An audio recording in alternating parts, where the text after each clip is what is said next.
venimos de Sevilla. A ver, a buscar las Américas aquí, a ver qué pasa. Sí, vámonos, venía para hacer música y me enteré que para tocar en el metro había que hacer esto, ¿sabes? Entonces pues me apunté rápidamente. Claro, esto porque hay que tocar y hay que hacerlo para poder tocar en el metro, ¿no?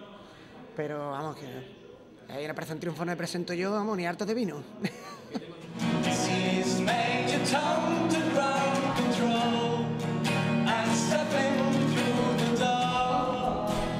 Són dos rodamons sortits del mateix Triana, a Sevilla.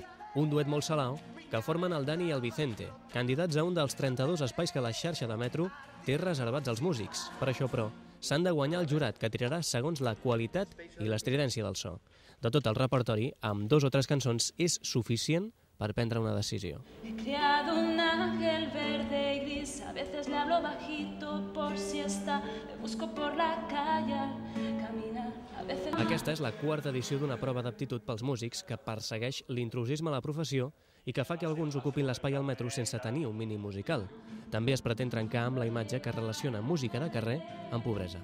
Desaprovechado en la calle, no. En la calle no está desaprovechado. ¿Cómo va a estar desaprovechado? Si yo voy caminando y escucho algo precioso por la calle, me sorprende, eso no va a ser ninguna desaprovechado, que si estuviera en un teatro que no puedo pagar la entrada. Minuts després de la interpretació, el jurat emet el seu veredicte i expedita el permís als cantants que sí podran tocar al metro a partir de la setmana vinent.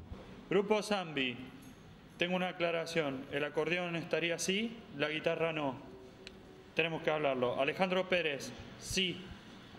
Dúo Two of Us, sí.